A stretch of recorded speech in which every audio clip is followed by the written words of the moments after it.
This is The Bottom Line with Onimwa. Hello there, and a very warm welcome to your program, The Bottom Line with me, Bonimwa.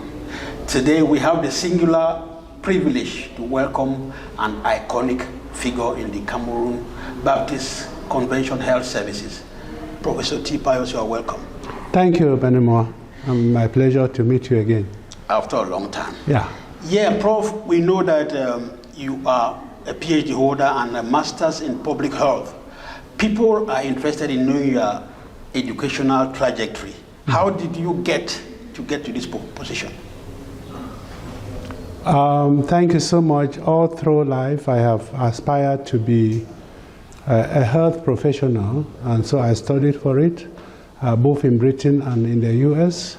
And finally, I got to where I wanted to be, and I've been using that knowledge in the field, because just the academic part of it is not enough. Good. It is a professional part of it that I enjoy. And the better. Commitment to what you're doing. And the commitment to doing what I set out to do in life, to touch the lives of people through the health domain.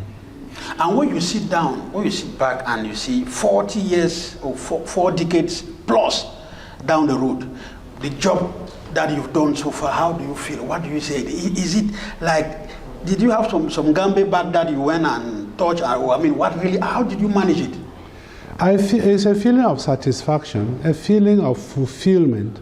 I feel like I have actually touched lives. I've done what I wanted to do. I've done what I set out to do by building people first, building leadership in the health profession, and building institutions, the structures that support that healthcare system, especially in Cameroon, a developing country. My target was to work in a developing setting, and particularly in my home. And so, having done that over the 4 decades counting, I feel really very satisfied that I did not migrate. I did not go elsewhere to go and use the knowledge that I've acquired in the domain of healthcare, but I've stayed put here, and I've made an impact here, and I feel happy that I can look back and say, yes, there is something to look up to for the years that I've spent. And it's like a message to those in the diaspora, those who are looking for greener pastures abroad. You're telling them you can make it here, you can create an impact on your own people back home and have that sense of fulfillment. In fact, my studies at the PhD level, which is the second one, were basically dealing with making social change. And making social change in the environment where you live. And I believe social change can be made wherever you are in the world. You don't have to migrate to make social change. If you have a vision and you are focused on that vision to make that social change, you can make it where you are. My colleagues who are in the diaspora, great. If you are there because you feel that that is where you can make that social change, good and fair for you. But I still believe that those who are back in their homes, working in their homes, you can make it, you can do it. And honestly, I worked with an American, Professor Pius Tih, who said he could work in the US all his life, and there may not be something ready to show. Because what he can do in the US, millions of people can do it better than he would do. But he felt that working in Cameroon, what he can do, it may be only a few thousands can do what he can do in Cameroon. And therefore, Cameroon, Africa, is like the gray area. It is like the fertile ground where those who want to flourish can actually, you know what it is to farm in a virgin forest. Good. The products, the harvest is really much. What I'm doing here in Cameroon, I believe if I was in the US working, as the case was, because I worked in US up to 2017, I was always doing some things there to keep my profession going. I was part of the faculty of University of Boston, and now in a different university still in the US as adjunct faculty. I believe that what I've done here speaks better than if I was working in the diaspora. Those who are working in the diaspora will assess themselves and may be able to say whether their contribution is visible and can speak the same, because I can't evaluate different people. People evaluate themselves. But for me, evaluating myself, I know I've done something here which I'm happy with, and I can still see it tomorrow, can see it in future, and other people can point to it, that this is a contribution to the health domain. Another take-home message from what you just said is like, abroad or in the West, it is a bit saturated. Africa and Cameroon in particular is still a virgin land where people can thrive, they can excel in just any domain they're doing. You've got me right, and I'm saying that people can still make a contribution in the diaspora. That is okay, but the area that is still unsaturated, that is still really very, very virgin, is the continent of Africa, where you can do a lot because the level of professionalism is still relatively very low. But in the diaspora, you have lots of experts that can do a lot. And they are more involved in research and service delivery. Yes, they're also doing service delivery and so on. But in Africa, you have a lot that you can do to help in the domain of human resource development, in the domain of re-service delivery, in the domain of infrastructural development, because we're always forgetting the structures that house the services. Good services are delivered in a good environment, in good structures that are actually infection free, and in areas where the workers feel happy to work. You cannot perform very well in a structure that is not adapted to the services. So you want to put together the personnel, the leadership, the infrastructure, the equipment, and the supplies, and look at all of this collectively. Then you are able to have services of quality.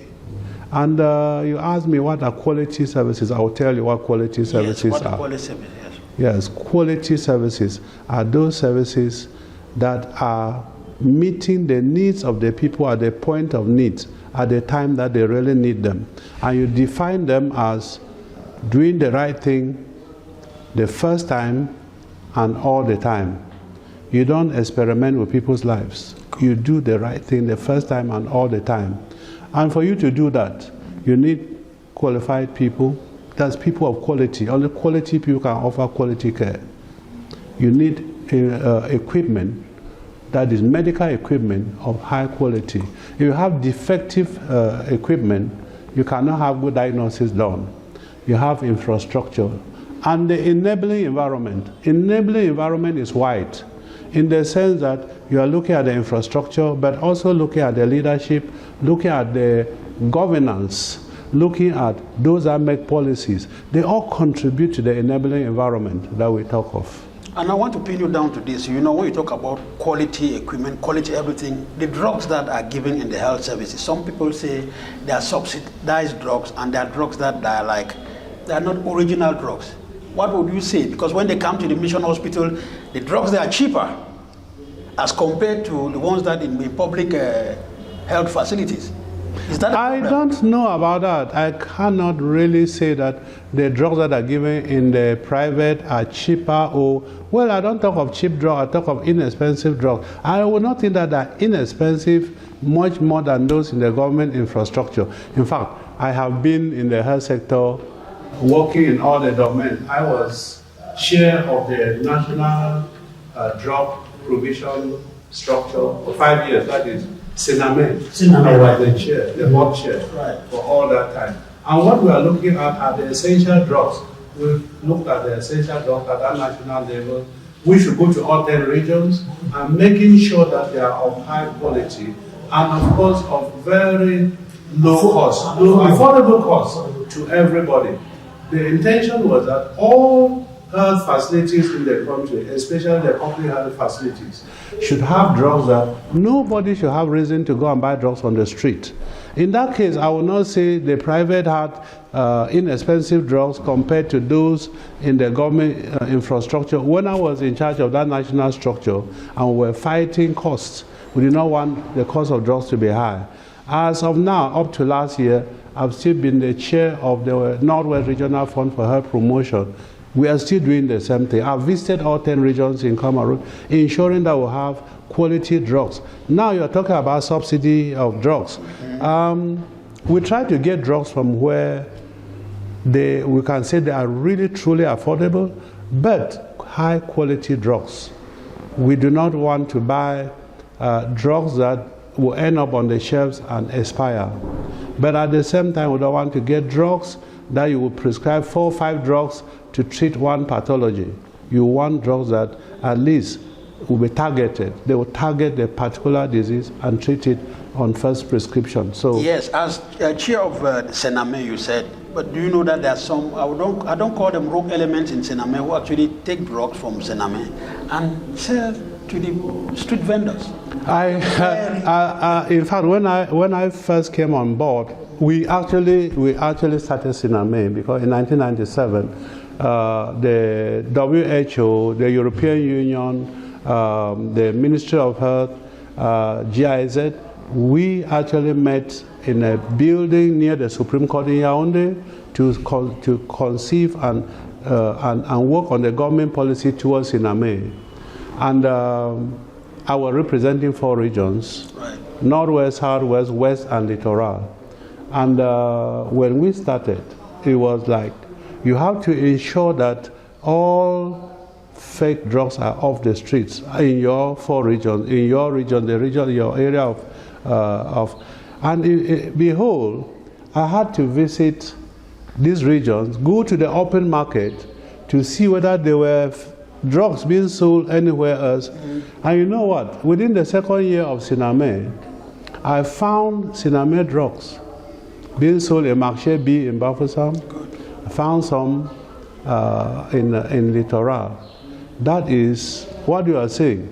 There are some rogue elements. There were some rogue elements in Sename actually selling these drugs to the peddlers. And as time went on, behold, there was a time that somebody working in Sename teamed up with the security guards and they broke the roof of the main store and removed 50 big cartons of drugs and they disappeared. Thank God that they were all caught.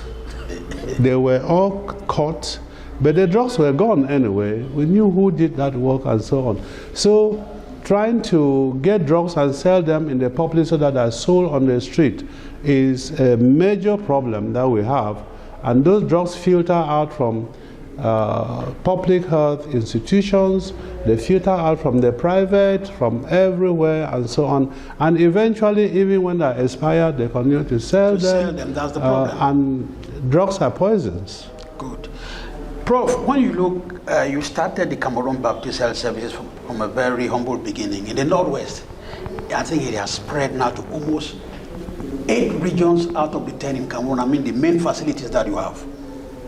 How did you start it, and why are you not taking it nationwide in the 2 other regions? We are actually in 9 regions now. We are not just in 8. There's only 1 where we are still going. It's not like we have stopped where we are. When I started the services in 1982, August 1982, when I joined the services, we were only in the Northwest region. That's why I said only in the Northwest, and with a total of 8 health facilities, right. 2 hospitals and 6 health centers. Today, only in the Northwest region. Today we are talking about 16 hospitals and 40-something hospitals, 85 facilities. 50s, 4 primary health centers in addition, and so on.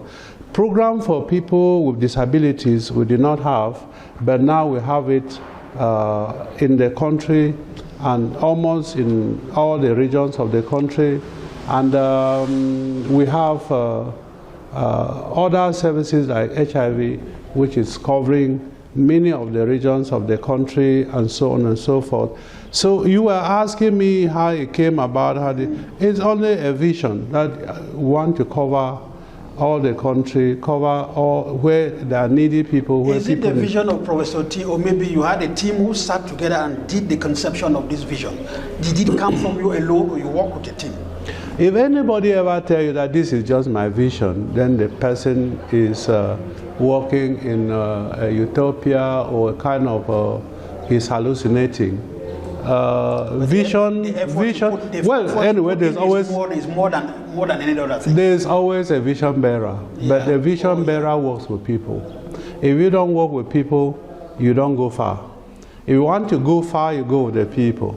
If you want to go fast, you go alone. Right. Oh, this is my idea, and so on. Then you go nowhere with your idea. When you have that vision, you share it with immediate people that you know that can carry the vision far. Then, of course, you will move along with them, and the vision will be implemented. So I've had a very strong, committed team that I've worked with all along. It is in place. It is in place right now that we're talking. And I mean, there is no success without a successor. And you don't talk of sustainability without building into what you are doing that sustainability from the beginning. You build it all through so that after you, it continues. Then you will be happy that you did not live for nothing. That's true. If you live and after you the structures are collapsing, then you live for nothing. One of the main goals in this health service delivery is the transmission of the HIV from mother to child. It is a landmark achievement that you made, and people are talking about it. Can you tell us how you succeeded in this? Because it is going now nationwide, everywhere.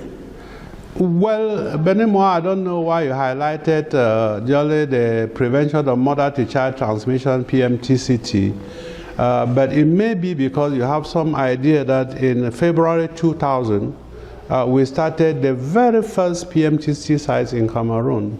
By then, there were no PMTC services in Cameroon. HIV was there since the late 1980s. And it was killing people. It was and we knew the modes of transmission, and people knew mostly sexual transmission. From sexual activity, you could have it, but then mother-to-child transmission was another major one, and so on. But to prevent then the other modes of transmission, we knew how to do it. Use condoms, abstinence, and all of that. But preventing the vertical transmission, that is mother to child, was a little bit difficult because at the time we did not have antiretroviral drugs. That's true. We did not know what to do. We went to Columbia University to initiate mothers on treatment, which was just using just the rudimentary treatment at the time, and it did not actually work. But fortunately, when we heard of nevirapine, that could prevent the transmission from mother to child by administering just one dose of it to a mother shortly before delivery and to the baby before 72 hours of life. It will prevent the transmission significantly. We say we would like to do it, and thank God that we had two retired doctors from Centers for Disease Control and Prevention, Atlanta, CDC Atlanta, Tom Welty and Eddie Welty, who were with us.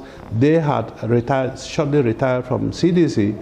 They helped us in that February of 2000. We had the first grant from Elizabeth Glacier Pediatric AIDS Foundation, a woman who died from HIV, and she died having infected her own child and so on. And this fund was formed after her to prevent other mothers from transmitting to their children. So now we had to train the first two nurses in the prevention of mother-to-child transmission, and started the first 5 sites in Banso and in Mbingo. And from there, before the end of the year, we had 56 sites that were already working in the Northwest region only. From there, we rapidly expanded PMTCT services such that we became the best and promising practice in Cameroon. The second facility to start PMTC was the Shanta Beer in Yaoundé. Exactly right. That came shortly after us. Are you in partnership with the Shanta Beer? We're in partnership with them, and we are still in partnership with them in the prevention of mother-to-child transmission. And that opened doors for us to be able to do HIV work and expand that PMTC to 21 West and Central African countries with funding from the USAID. We started at the sites in all of those countries of West and Central African Republic. Talking about partnership, there's also this very important partnership that you made with the Centre Pasteur in Yaoundé, where they can do diagnostic and the test is globally accepted, and even the delay in the giving the results. How far have you gone? Because when we look at the Cameroon Baptist Convention Center in Bamenda, it is like there's a building behind where it is meant for the diagnostics of all these diseases we're talking about. Well, let me backtrack a bit and situate you even better. Yeah. With the HIV work that we are doing, we actually, from that PMTC that you are saying, we scaled up to overall HIV work in the country with funding from PEPFAR in 2011. And in order to be able to do HIV work well, you need to do a lot of proper diagnosis under what was first 90, where the first 90 is testing and making sure that people who live with HIV know their status and so on. And the second one is making sure that they are on treatment. The third one is making sure that they reach viral suppression. And under that testing, we had to look for real effective diagnostic equipment. It meant partnering with some laboratories. And you're talking Centre Pasteur. Centre Pasteur is one of the very highly placed laboratories in the country where we worked with them. We have worked with them on some of the viral load testing. We worked with them when we were doing the COVID-19 testing and so on. But that is not the only laboratory that we work with. We have our own national EID lab here in Mutengeni that was set up for us by CDC Atlanta. Yes, which is Center for Disease Control. Yes. It is a national testing laboratory. We also have the TB lab in Bamenda, where I'm the board chair. It is doing a lot of testing, including EID testing and so on and so forth. Now we have the national laboratory in Yaoundé that under the CAMFIA that we are working on now, which is something that I need to talk to you on. Yeah. The national laboratory is being empowered, is being stepped up to a level where they can do a lot in the country, because that's a national laboratory. It needs to be the leading laboratory in the country. And the reason for trying to strengthen the services of that national laboratory is because we are being instructed by our external funders through the PEPFAR ambassador to make sure that we have the National Institute of Public Health started in Cameroon. To have that, you need a very strong laboratory. And that can only be the national laboratory, no other one again, that will play that role. So right now, we have put in minus 80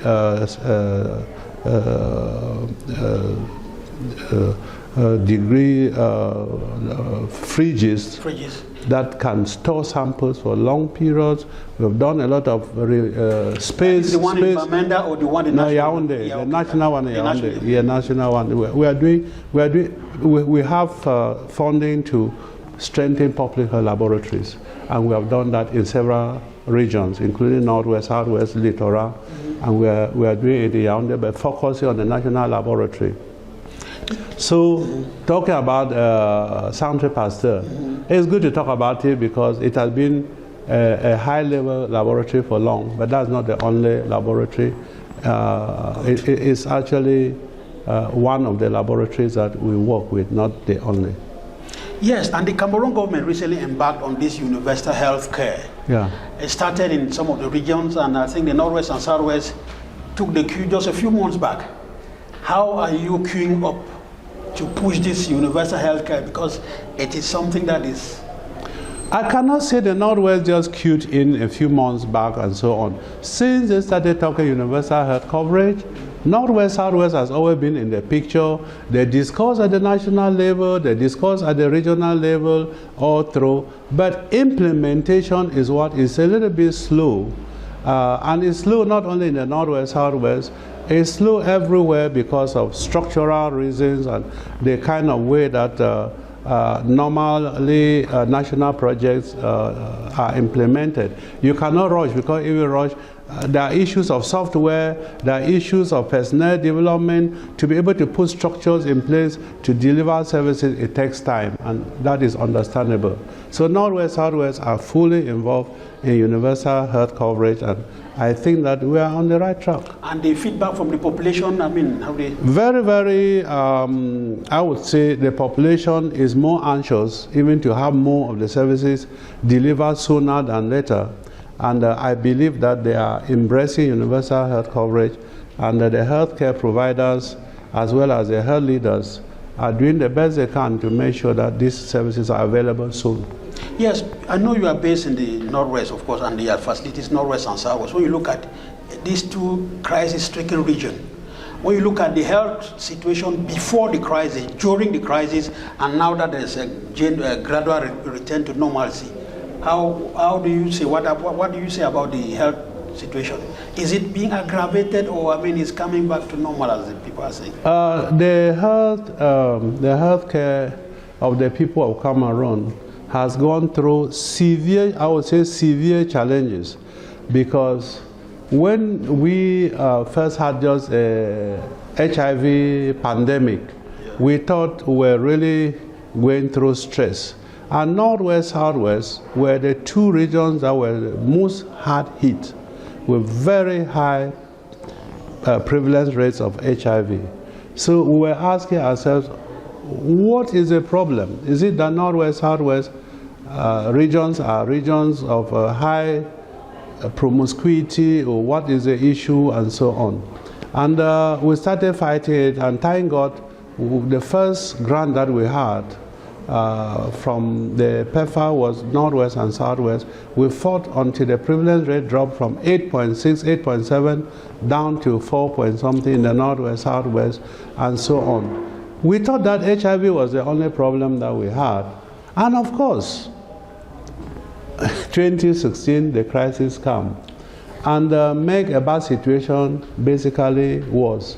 And we continue to fight, to struggle, to make sure that we reach the hinterland with services, not only for HIV, but also for all the other pathologies that we were actually treating in the Northwest, Southwest. But it was very challenging. Access became really very difficult. We multiplied the number of NGOs that we were working with in order to reach the periphery.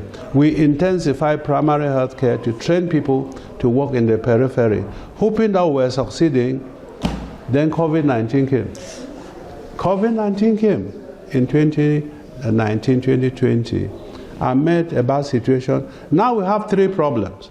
There's the HIV, there is the socio-political crisis, and of course there is COVID-19, all on us. How are you going to penetrate and get services to the people under such conditions? And we say we will do it. That we will not be beaten, will not be tired. We will do it. And my team, our team in the Northwest, were very, very, very determined to get services to the people. We train people. We make sure we mobilize vehicles. We make sure we mobilize personal preventive equipment for the prevention of COVID-19. And behold, we were able to reach out with services to do testing for COVID, to distribute personal protective equipment, and to assist the government in transferring specimens from 4 regions, that is Northwest, Southwest, West, and Littoral, to Yaoundé for testing and bringing back results. I put in place a van here and a van in the Northwest. The one in the Northwest was transporting samples from Northwest and West. The one in the South was transporting samples from Southwest and Littoral to Centre Pasteur that you talked about. That's your special lab. So we're transporting these samples to Yaoundé, testing and bringing results to the region. Talk to any of the delegates now, they keep saying, thank God that you were there. We had external partners that gave us lots of face masks, sanitizer. We were also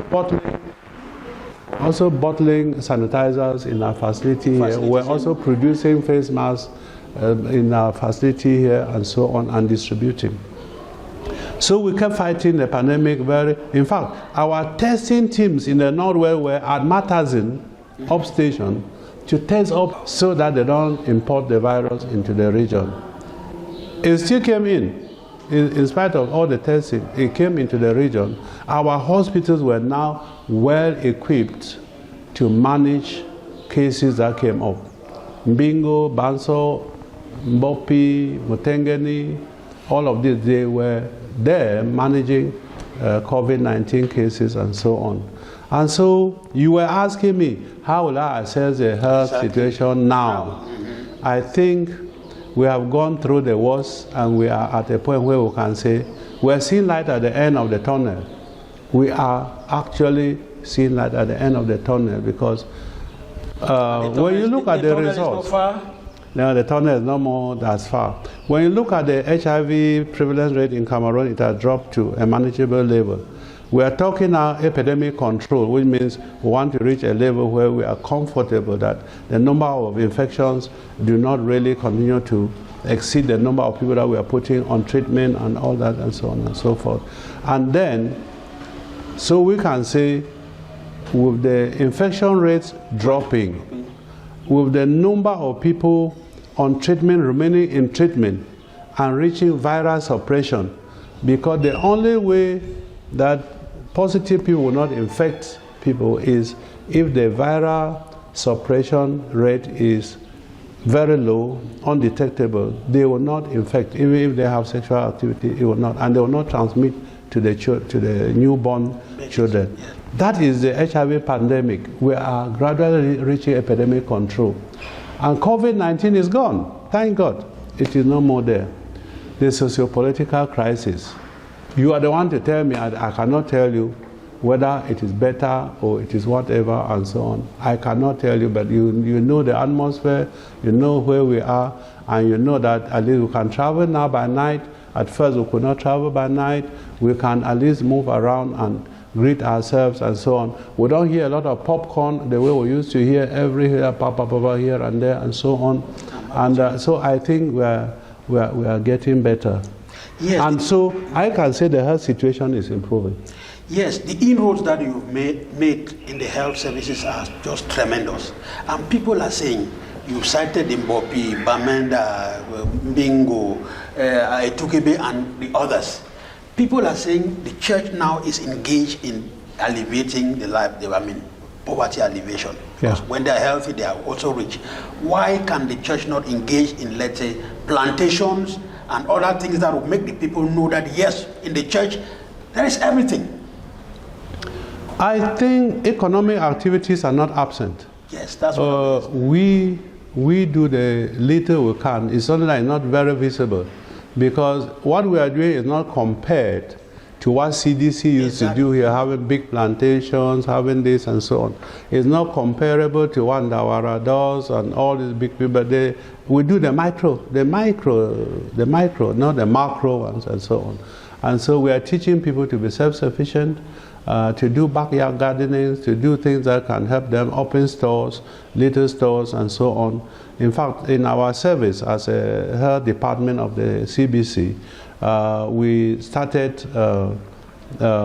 some kind of micro finance kind of a thing for workers, to save money for retirement, save money for investment, building places, starting their shops and so on. You take a loan from there, you do all of that. You can take it for a poultry, take it for a shop, take it for whatever and so on. That's one of the ones that we did very easily. Some of our institutions like Mbingo has a few cattle. They had a coffee farm, but when the prices for coffee dropped, they had to drop the farm. They are no more doing that farming. When we talk about plantation, we talk about farming yams, plantains, things that people eat on a daily basis, yes. Yeah. So that they feel that the church It's part and parcel of them. And they can go to the church when they are not well, when they are hungry, and everything will be provided to them. Not only the word of God. That is very true. That is advice that we take.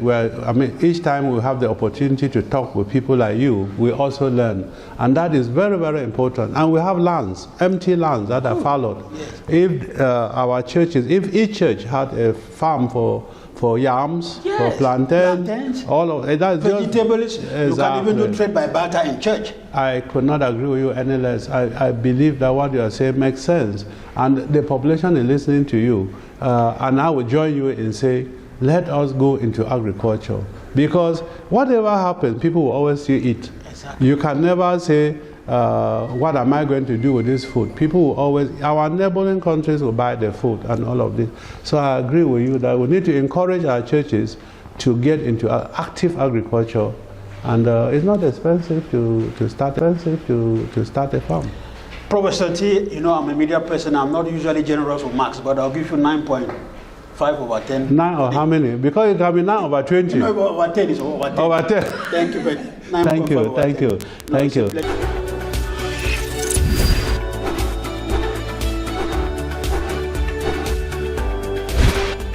This is the bottom line with Tony Moore.